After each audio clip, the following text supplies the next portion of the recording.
Hello student, देखें हमारा ये जो आज का क्वेश्चन है वो क्वेश्चन नंबर 2 है एक्सरसाइज 1.6 का। इसमें देखें इसका जो फर्स्ट पार्ट है वो गिवन है और हमने फाइंड क्या करना है। आप देखें, हमने स्क्वायर रूट फाइंड करना है किसका, एक फ्रैक्शन दी हुई है। ये देखें, ये एक फ्रैक्शन गिवन है और उसका मेथड क्या लगाना है, डिवीज़न मेथड लगाना है। सो सबसे पहले ऊपर 144 को हमने डिवीज़न मेथड से उसके फैक्टर बनाने हैं। तो यहाँ पे देखें, तो 144 मेथड क्या है कि आपने पेयर बनाना होता है राइट साइड से, यानी यहाँ से स्टार्ट करना होता है। ये जो पहला डिजिट होता है इधर से, तो 44 एक पेयर बन गया, ये 1 जो है ये सिंगल रह गया। अब इस 1 को हमने डिवाइड करना है, लेकिन डिजिट जो हैं वो सेम लगाने हैं। अब देखें, 1 को 1 से मल्टीप्लाई करेंगे तो आंसर 1 आएगा। अब इस 1 में से ये 1 निकालें तो यहाँ पे 0, कुछ नहीं बचता। अब रिमाइंडर यानी 0 आएगा। अब पूरा पेयर नीचे लेके आए 44 का, ये वाला जो 1 है इस 1 को इस 1 के साथ ऐड करेंगे। अब तो आंसर क्या आएगा, 2। 1 + 1 आंसर क्या आया, 2। अब यहाँ पे भी 2 लगाएंगे और इधर भी 2 लगाएंगे। ये वाला 2 जो है इस 22 से मल्टीप्लाई होके 44 बनाएगा और रिमाइंडर क्या आएगा, 0। मतलब 144 का जो फैक्टर है बाय डिवीजन मेथड वो 12 बन गया। अब ये देखें, यहाँ पे हमने लगा दिया है। अब नीचे क्या है, 225 है। 225 के फैक्टर देखें यहाँ पे लिखे हुए हैं। तो वही बात, राइट साइड से पेयर बनाना है। 5 फर्स्ट डिजिट है, 2 सेकंड डिजिट है, तो ये 2 डिजिट एक पेयर बनाएंगे। ऊपर हमने वो लाइन भी लगा दी है, ये देखें।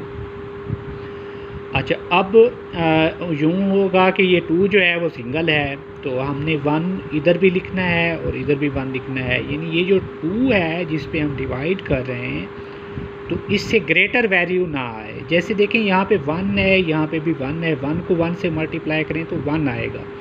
अब सोचें, अगर यहाँ पे हम 2 लिखते और इधर भी 2 लिखते, 2 को 2 से मल्टीप्लाई करते 4 आता। 4 2 से ग्रेटर है, इसलिए हमने 1 1 ही लेना है। अब 2 में से ये 1 माइनस कर दें तो रिमाइंडर हमारा 1 आएगा। फिर पूरा पेयर यानी हम नीचे लेके आते हैं, 121 बन गया है। तो अब यहाँ पे जो डिजिट होगा, इस डिजिट को इस वाले डिजिट के साथ ऐड किया जाता है। 1 + 1 क्या आएगा, 2 आएगा। अब फिर हम यहाँ पे भी 5 लगाएंगे, यहाँ पे भी 5 लगाएंगे। ये याद रखें कि यहाँ पे जो डिजिट होगा वही सेम डिजिट यहाँ पे भी आएगा। अब देखें, यहाँ पे हमने 1 लिखा है तो यहाँ पे भी 1 लिखा था। अब यहाँ पे 5 लिखा है तो यहाँ पे भी 5 लिखेंगे। 25 को 5 से मल्टीप्लाई करें तो 125 आता है। अब रिमाइंडर 0, यानी 225 का जो फैक्टर है बाय डिवीजन मेथड वो 15 बन गया है। अब ये दोनों 12 भी और 15 भी 3 पे डिवाइड हो सकते हैं। 12 को 3 पे डिवाइड करें तो 4 आएगा, 15 को 3 पे डिवाइड करें तो ये 15 आएगा। अब एंड पे आप लिखें कि हमने 144 और 22 इसका स्क्वायर रूट इक्वल टू किसके इक्वल है, 4 और 5 के। अच्छा स्टूडेंट, अब सेकंड पार्ट देखें। 169 है और 256 है। सबसे पहले इसका आपने स्क्वायर रूट ले लेना है। स्क्वायर रूट लेने के बाद ऊपर वाले न्यूमरेटर का अलहदा से स्क्वायर रूट आएगा और नीचे वाले डिनोमिनेटर का अलहदा से स्क्वायर रूट आएगा। सेम काम आपने ये यहाँ पे भी किया है कि ये जो गिवन है तो इसका आपने स्क्वायर रूट ले लेना है। तो यहाँ पे आप बेशक स्क्वायर रूट लिख सकते थे। ये स्क्वायर रूट ले लिया। स्क्वायर रूट लेने के बाद ऊपर अलहदा से स्क्वायर रूट और नीचे अलहदा से स्क्वायर रूट। अच्छा, 169 को हम ये देखें बाय डिवीजन मेथड इसके फैक्टर फाइंड आउट करेंगे।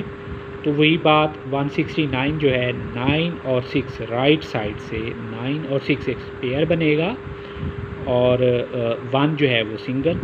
अब हमने 1 इधर भी लिखना है और इधर भी 1 लिखना है। 1 को 1 से मल्टीप्लाई करें, आंसर 1 आएगा। अब ये 1 जो है -1 आंसर 0। फिर क्या होता है, पूरा पेयर नीचे आएगा, 69 नीचे आ गया। अब ये वाला डिजिट इस वाले डिजिट से ऐड करेंगे तो 1 + 1 आंसर आएगा 2। अब यहाँ पे जो भी डिजिट आएगा सेम वही डिजिट यहाँ पे लिखोगे, मतलब यहाँ 3 लिखा है तो यहाँ पे भी 3 लिखेंगे। 23 जो है वो पूरा 3 पे 69 को डिवाइड करता है, तो 169 का बाय डिवीजन मेथड फैक्टर बना 13। तो यहाँ पे देखिए हमने 13 लिख लिया है 169 का ये square root by division method 13। इसी तरह नीचे 256 का यहाँ पे हम लगाएंगे, तो आप देखें इधर से हमने पेयर बनाना होता है, तो 6 और 5 मतलब 56 एक पेयर बन गया। 2 क्या है हमारे पास सिंगल डिजिट है, तो 1 इधर भी लगाया इधर भी लगाया, 1 1 ज़ार 1, 2 में से 1 माइनस करें तो यहाँ पे 1 आएगा। ये पूरा पेयर नीचे आएगा 56 का। फिर हम इस डिजिट को इस डिजिट के साथ ऐड करेंगे, 1 + 1 आंसर आएगा 2। फिर यहाँ पे जो भी डिजिट आएगा सेम वही डिजिट यहाँ पे भी लिखेंगे। 26 को 6 से मल्टीप्लाई करें तो 156 आएगा, जो कि आपका रिक्वायर्ड आंसर है। मतलब हमने 256 का बाय डिवीजन मेथड ये 16 जो है ये फैक्टर निकाला है, यहाँ पे आप लिखें तो ये इसका रिक्वायर्ड आंसर है। अब ये मिक्स्ड फ्रैक्शन फॉर्म है, तो मिक्स्ड फ्रैक्शन फॉर्म में आप 64 को 5 से मल्टीप्लाई करेंगे। अब आप देखें मैं 64 को 5 से मल्टीप्लाई कर रहा हूँ, तो मेरे पास आंसर क्या आएगा 32 आएगा। फिर उसके बाद ये ऊपर वाला जो 41 है इसको मैं यहाँ पे ऐड कर रहा हूँ, तो आंसर आएगा 361। तो यहाँ पे देखिए हमने 361 लिखा है स्टूडेंट, और नीचे वही 64 ही आएगा। उसके बाद हम क्या करते हैं स्क्वायर रूट लगाते हैं। ये देखिए हमने स्क्वायर रूट लगा दिया। स्क्वायर रूट लगाने के बाद इसके ऊपर वाले का अलहदा से स्क्वायर रूट लिया जाता है और नीचे वाले का अलहदा से स्क्वायर रूट लिया जाता है। अब 361 का ये स्क्वायर रूट लेंगे बाय डिवीजन मेथड। तो सबसे पहले राइट साइड से क्या होता है कि हम पेयर बनाते हैं 1 और 6, ये यानी 61 एक पेयर बन गया है, 3 सिंगल रह गया। यहाँ पे भी 1 और यहाँ पे भी वही सेम डिजिट 1 1 ज़ार 1 होगा, 3 में से 1 माइनस करेंगे तो 2। अब पूरा पेयर जो है वो नीचे आएगा 61 का। अब 1 को 1 के साथ ऐड करेंगे तो आंसर 2 आएगा। फिर सेम डिजिट यहाँ पे भी जो लगाओगे यहाँ भी वही डिजिट आएगा, तो 29 को इस 9 से मल्टीप्लाई करेंगे तो ये आंसर आ गया। मतलब 361 का 19 क्या है फैक्टर है। ये देखिए हमने यहाँ पे 19 लिखा है। अब इसी तरह 64 जो है नीचे वाला 64 है उसके जो है ना वो 8 8 ज़ार 64 ही हो गया।